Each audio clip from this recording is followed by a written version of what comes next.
Welcome. Whether you're a student struggling to grasp these concepts or a professional looking to refresh your knowledge, this presentation is dedicated to providing mechanical engineering students with clear and concise explanations of solutions to problems in mechanics of machines. In this first module, we'll be diving into the fundamental concept of inertia forces in reciprocating parts.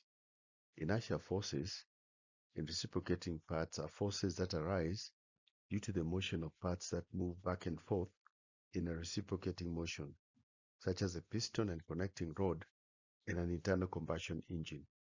These forces are caused by the mass of the reciprocating parts, which resist any change in their motion. When a reciprocating part changes direction, its velocity changes abruptly. This change in velocity causes an acceleration, which in turn causes a force to be exerted on the part. This force is known as the inertia force and is proportional to the mass of the part and the magnitude of its acceleration. Inertia forces can cause vibrations and stresses in the machine, which can affect its performance and reliability.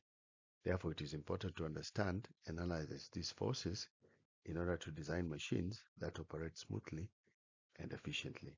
So let's dive into our first problem. A petrol engine has a stroke of 120 millimeters and the connecting rod is 3 times the crank length. The crank rotates at 1500 revolutions per minute in a clockwise direction. Determine A. Velocity and acceleration of the piston, and B.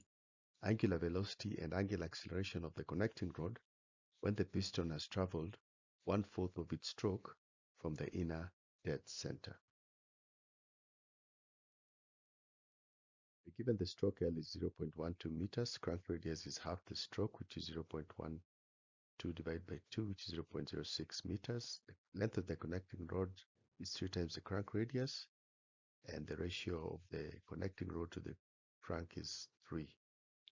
Displacement x is given by equation 1, and where our goal is to get the value of theta, which is the angle between the inner dead center and the crank. So we rearrange equation 1 so that we can be able to solve for theta.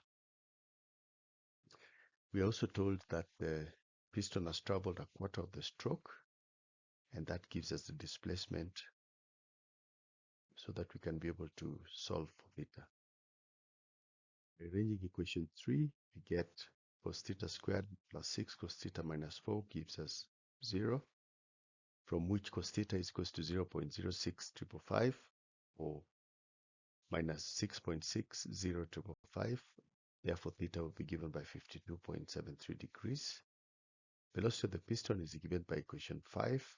We plug in the values of omega, r, and theta, and we get the velocity of the piston equals to 9 meters per second, which is our answer.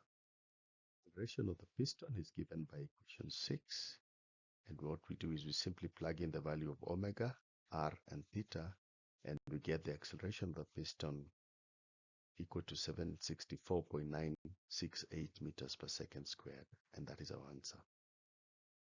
The angular velocity of the connecting rod is given by equation 7, from which we simply plug in the value of omega and theta, and we get the angular velocity is equal to 31.708 rads per second, which is our answer.